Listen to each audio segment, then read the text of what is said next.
اور وہ ان سے غافل تھے۔ اور جن لوگوں نے ہماری آیات کو اور آخرت کی ملاقات کو جھٹلایا ان کے اعمال ضائع ہو گئے، وہ اسی کا بدلہ دیے جائیں گے جو وہ کیا کرتے تھے۔ اور موسیٰ کی قوم نے اس کے بعد اپنے زیوروں سے ایک بچھڑا بنا لیا جو ایک جسم تھا جس کی گائے جیسی آواز تھی۔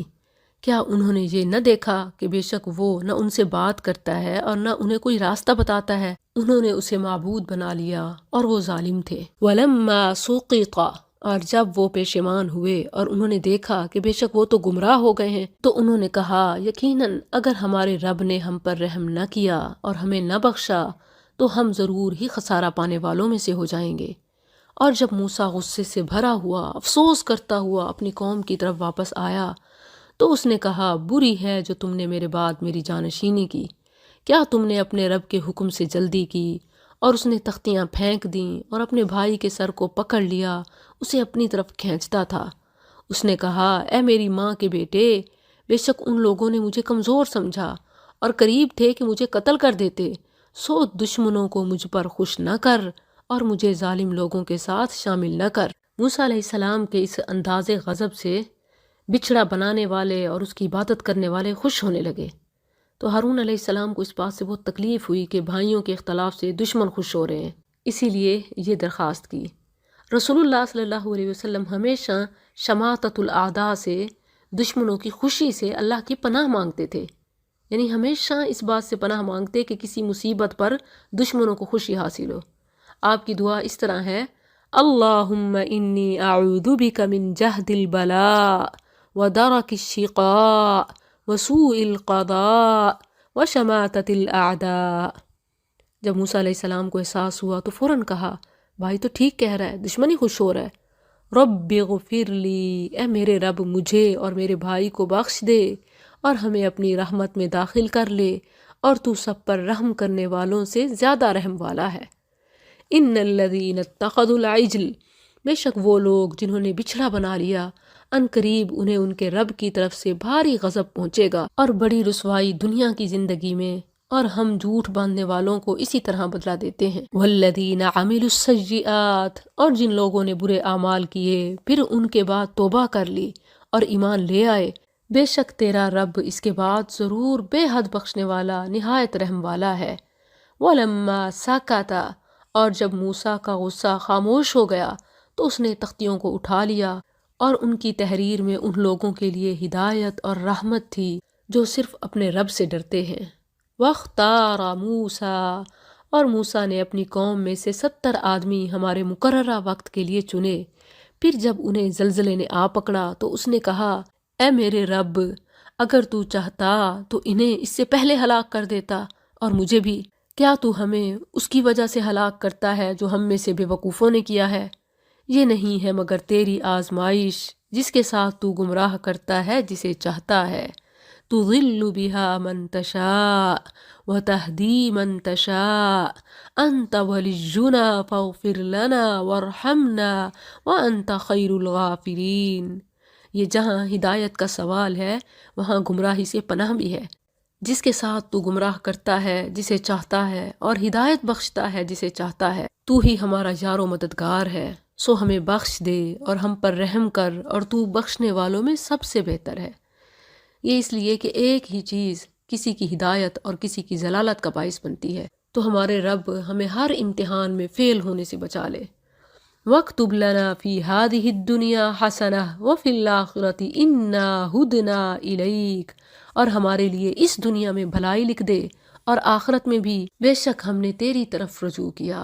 یہ وہی ہے جو رسول اللہ صلی اللہ علیہ وسلم نے ربنا آتنا فی الدنیا حسنہ وفی الآخرۃ حسنہ سے سوال کیا۔ الفاظ اگرچہ چینج ہیں، معنی مفہوم ایک ہی ہے۔ فرمایا میرا عذاب میں اسے پہنچاتا ہوں جسے چاہتا ہوں، اور میری رحمت نے ہر چیز کو گھیر رکھا ہے، سو میں اسے ان لوگوں کے لیے ضرور لکھ دوں گا جو ڈرتے ہیں اور زکوٰۃ دیتے ہیں، اور ان کے لیے جو ہماری آیات پر ایمان لاتے ہیں، وہ جو اس رسول کی پیروی کرتے ہیں جو امی نبی ہے، جسے وہ اپنے پاس تورات اور انجیل میں لکھا ہوا پاتے ہیں، جو انہیں نیکی کا حکم دیتا اور انہیں برائی سے روکتا ہے، اور ان کے لیے پاکیزہ چیزیں حلال کرتا اور ان پر ناپاک چیزیں حرام کرتا ہے، اور ان سے ان کا بوجھ اور وہ توق اتارتا ہے جو ان پر پڑے ہوئے تھے۔ سو وہ لوگ جو اس پر ایمان لائے اور اسے قوت دی اور اس کی مدد کی اور اس نور کی پیروی کی جو اس کے ساتھ اتارا گیا، یعنی قرآن، وہی لوگ فلاح پانے والے ہیں۔ قُلْ یا ایُّہَا النَّاسُ، کہہ دے اے لوگو، بے شک میں تم سب کی طرف اللہ کا رسول ہوں، وہ اللہ کہ آسمانوں اور زمین کی بادشاہی صرف اس کی ہے، اس کے سوا کوئی معبود نہیں، وہ زندہ کرتا ہے اور مارتا ہے، بس تم اللہ پر اور اس کے رسول نبی امی پر ایمان لاؤ جو اللہ اور اس کی باتوں پر ایمان رکھتا ہے، اور اس کی پیروی کرو تاکہ تم ہدایت پاؤ۔ اور موسیٰ کی قوم میں سے کچھ لوگ ہیں جو حق کے ساتھ رہنمائی کرتے اور اسی کے ساتھ انصاف کرتے ہیں۔ یہ قرآن کا انصاف کہ اہل کتاب میں سے گزشتہ اقوام میں سے جو اچھے ہیں ان کی اچھائی کا ذکر کیا۔ یاد رہے کہ کوئی بھی اچھا نہیں ہو سکتا جب تک کہ رسول اللہ صلی اللہ علیہ وسلم پر ایمان نہ لائے، کیونکہ ان کی کتابوں میں، ان کے نبیوں کے پیغامات میں یہی حکم تھا۔ وَقَطَّعْنَاهُمْ، اور ہم نے انہیں 12 قبیلوں میں تقسیم کر دیا جو کئی گروہ تھے۔ اور ہم نے موسیٰ کی طرف وحی کی جب اس کی قوم نے اس سے پانی مانگا کہ اپنی لاٹھی اس پتھر پر مار، تو اس میں سے 12 چشمے پھوٹ نکلے۔ یعقوب علیہ السلام کے 12 بیٹوں سے 12 قبائل وجود میں آئے۔ اپنے الگ الگ اوصاف کی وجہ سے ہر قبیلے نے اپنا الگ وجود برقرار رکھا۔ اللہ نے ہر قبیلے پر ایک نقیب مقرر فرمایا، جیسے مائدہ میں آپ نے پڑھا وَبَعَثْنَا مِنْهُمُ اثْنَيْ عَشَرَ نَقِيبًا، ہم نے ان میں سے 12 سردار مقرر کیے۔ بلا شبہ سب لوگوں نے اپنی پانی پینے کی جگہ معلوم کر لی، اور ہم نے ان پر بادل کا سایہ کیا اور ان پر من و سلوہ اتارا، کھاؤ ان پاک چیزوں میں سے جو ہم نے تمہیں عطا کیں، اور انہوں نے ہم پر ظلم نہیں کیا، اور لیکن وہ اپنے آپ پر ہی ظلم کرتے تھے۔ وَإِذْ قِيلَ لَهُمُ اسْكُنُوا، اور جب ان سے کہا گیا اس بستی میں رہو اور اس میں سے جہاں چاہو کھاؤ، اور کہو بخش دے، اور دروازے میں سجدہ کرتے ہوئے داخل ہو تو ہم تمہارے لیے تمہاری خطائیں معاف کر دیں گے، ان قریب ہم نیکی کرنے والوں کو زیادہ دیں گے۔ تو ان میں سے جنہوں نے ظلم کیا انہوں نے بات کو اس کے خلاف بدل دیا جو ان سے کہی گئی تھی، تو ہم نے ان پر آسمان سے ایک عذاب بھیجا اس وجہ سے کہ وہ ظلم کرتے تھے۔ وَاسْأَلْهُمْ عَنِ الْقَرْيَةِ، اور ان سے اس بستی کے بارے پوچھ جو سمندر کے کنارے تھی، جب وہ ہفتے کے دن میں حد سے تجاوز کرتے تھے، جب ان کی مچھلیاں ان کے ہفتے کے دن سر اٹھائے ہوئے ان کے پاس آتیں، اور جس دن ان کا ہفتہ نہ ہوتا وہ ان کے پاس نہ آتی تھیں۔ اس طرح ہم ان کی آزمائش کرتے تھے اس وجہ سے کہ وہ نافرمانی کرتے تھے۔ اور جب ان میں سے ایک گروہ نے کہا تم ایسے لوگوں کو کیوں نصیحت کرتے ہو جنہیں اللہ ہلاک کرنے والا ہے یا انہیں عذاب دینے والا ہے، بہت سخت عذاب۔ قالوا معذرة الى ربکم، انہوں نے کہا تمہارے رب کے سامنے عذر کرنے کے لیے، اور اس لیے کہ شاید وہ ڈر جائیں۔ برائی سے منع کرنے والوں نے اپنے عمل کی 2 وجہیں بیان کی۔ ایک تو یہ کہ ہم نے انہیں نصیحت نہ کی تو کہیں اس جرم میں ہم ہی نہ پکڑے جائیں، اور دوسرا یہ کہ شاید یہ بچ جائیں، اللہ سے ہم اچھائی کی امید رکھتے ہیں۔ فَلَمَّا نَسُوا، پھر جب وہ اس بات کو بھول گئے جس کی انہیں نصیحت کی گئی تھی، تو ہم نے ان لوگوں کو بچا لیا جو برائی سے منع کرتے تھے، اور ان کو سخت عذاب میں پکڑ لیا جنہوں نے ظلم کیا تھا اس وجہ سے کہ وہ نافرمانی کرتے تھے۔ پھر جب وہ اس بات میں حد سے بڑھ گئے جس سے انہیں منع کیا گیا تھا، تو ہم نے ان سے کہہ دیا ذلیل بندر بن جاؤ۔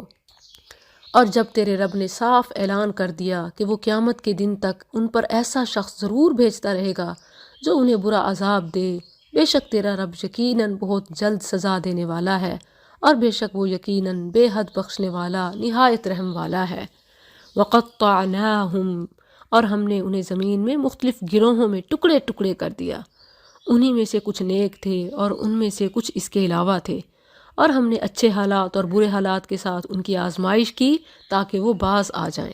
پھر ان کے بعد ان کی جگہ نالائق جانشین آئے جو کتاب کے وارث بنے، وہ اس حقیر دنیا کا سامان لیتے اور کہتے ہمیں ضرور بخش دیا جائے گا، اور اگر ان کے پاس اس جیسا اور سامان آ جاتا تو اسے بھی لے لیتے۔ کیا ان سے کتاب کا عہد نہیں لیا گیا تھا کہ اللہ پر حق کے سوا کچھ نہ کہیں گے؟ اور انہوں نے جو کچھ اس میں تھا پڑھ بھی لیا تھا، اور آخری گھر ان لوگوں کے لیے بہتر ہے جو ڈرتے ہیں۔ تو کیا تم نہیں سمجھتے؟ والذین یمسکون بالکتاب، اور جو لوگ کتاب کو مضبوطی سے پکڑتے ہیں اور انہوں نے نماز قائم کی، یقیناً ہم اصلاح کرنے والوں کا اجر ضائع نہیں کرتے۔ اور جب ہم نے پہاڑ کو ہلا کر ان کے اوپر اٹھایا جیسے وہ ایک سائبان ہوا، اور انہوں نے یقین کر لیا کہ بے شک وہ ان پر گرنے والا ہے۔ جو کچھ ہم نے تمہیں دیا ہے اسے قوت کے ساتھ پکڑو، اور جو کچھ اس میں ہے اسے یاد کرو تاکہ تم بچ جاؤ۔ وَإِذْ أَخَذَ رَبُّكَ، اور جب تیرے رب نے آدم کے بیٹوں سے ان کی پشتوں میں سے ان کی اولاد کو نکالا اور انہیں خود ان کی جانوں پر گواہ بنایا، کیا میں واقعی تمہارا رب نہیں ہوں؟ انہوں نے کہا کیوں نہیں، ہم نے شہادت دی، ایسا نہ ہو کہ تم قیامت کے دن کہو بے شک ہم اس سے غافل تھے۔ اہل علم نے اس آیت کی دو تفسیریں بیان کی ہیں۔ ایک تو بنی آدم کا فطرت توحید پر پیدا ہونا، یہ عہد الست ہے، یہ بھی احادیث سے ثابت ہے۔ اور اسی طرح وہ میثاق جو اللہ نے آدم کی پشت سے تمام اولاد آدم کو نکال کر ان سے لیا، جو عموماً عہد الست مشہور ہے، وہ عبداللہ بن عباس اور دوسرے صحابہ سے منقول ہے۔ چنانچہ ابن عباس رضی اللہ عنہما فرماتے ہیں کہ اللہ نے نعمان یعنی عرفہ میں آدم کی پشت سے میثاق لیا، چنانچہ اس کی پشت سے تمام اولاد جو اللہ نے پیدا کرنی تھی نکالی اور اس کے آگے بکھیر دی۔ پھر ان سے آمنے سامنے بات کی، فرمایا الستُ بربکم، کیا میں واقعی تمہارا رب نہیں ہوں؟ انہوں نے کہا بلا، کیوں نہیں، ہم نے شہادت دی۔ تو یہ مسند احمد اور دیگر کے حوالہ جات کے ساتھ ثابت ہے۔ او تقولو، یا یہ کہو کہ شرک تو ہم سے پہلے ہمارے باپ دادا ہی نے کیا تھا اور ہم تو ان کے بعد ایک نسل تھے، تو کیا تو ہمیں اس کی وجہ سے ہلاک کرتا ہے جو باطل والوں نے کیا؟ اور اسی طرح ہم آیات کو کھول کر بیان کرتے ہیں، اور تاکہ وہ پلٹ آئیں اور انہیں اس شخص کی خبر پڑھ کر سنا جسے ہم نے اپنی آیات عطا کیں، تو وہ ان سے صاف نکل گیا، پھر شیطان نے اسے پیچھے لگا لیا تو وہ گمراہوں میں سے ہو گیا۔ اور اگر ہم چاہتے تو اسے ان کے ذریعے بلند کر دیتے، مگر وہ زمین کی طرف چمٹ گیا اور اپنی خواہش کے پیچھے لگ گیا، تو اس کی مثال کتے کی مثال کی طرح ہے۔ اگر تو اس پر حملہ کرے تو زبان نکالے ہانپتا ہے، یا اسے چھوڑ دے تو بھی زبان نکالے ہانپتا ہے۔ یہ ان لوگوں کی مثال ہے جنہوں نے ہماری آیات کو جھٹلایا، یعنی کسی طرح راضی خوش نہیں ہوتے۔ سو تو یہ بیان سنا دے تاکہ وہ غور و فکر کریں۔ برے ہیں وہ لوگ مثال کی روح سے جنہوں نے ہماری آیات کو جھٹلایا اور اپنی ہی جانوں پر ظلم کرتے ہیں۔ جسے اللہ ہدایت دے سو وہی ہدایت پانے والا ہے، اور جسے وہ گمراہ کر دے سو وہی خسارہ اٹھانے والے ہیں۔ اور بلا شبہ یقیناً ہم نے بہت سے جن اور انسان جہنم ہی کے لیے پیدا کیے ہیں۔ ان کے دل ہیں جن کے ساتھ وہ سمجھتے نہیں، اور ان کی آنکھیں ہیں جن کے ساتھ وہ دیکھتے نہیں، اور ان کے کان ہیں جن کے ساتھ وہ سنتے نہیں۔ یہ لوگ چوپاؤں جیسے ہیں، بلکہ یہ زیادہ بھٹکے ہوئے ہیں۔ یہی ہیں جو بالکل بے خبر ہیں۔ اور سب سے اچھے نام اللہ ہی کے ہیں، سو اسے ان کے ساتھ پکارو، اور ان لوگوں کو چھوڑ دو جو اس کے ناموں کے بارے میں سیدھے راستے سے ہٹتے ہیں، انہیں جلد ہی اس کا بدلہ دیا جائے گا جو وہ کیا کرتے تھے۔ اللہ تعالیٰ نے یہاں وسیلہ خود سکھایا ہے کہ مانگتے ہوئے کس چیز کا وسیلہ دو؟ اسماء و صفات کا۔ نبی صلی اللہ علیہ وسلم ایسے ہی وسیلہ دے کر مانگا کرتے تھے۔ ان دعاؤں میں سے ایک دعا اللہم انی عبدک وابن عبدک وابن امتک ناصیتی بیدک ماض فی حکمک عدل فی قضاؤک اسألک بکل اسم هو لک سمیت به نفسک او علمته احدا من خلقک او انزلته فی کتابک او استأثرت به فی علم الغیب عندک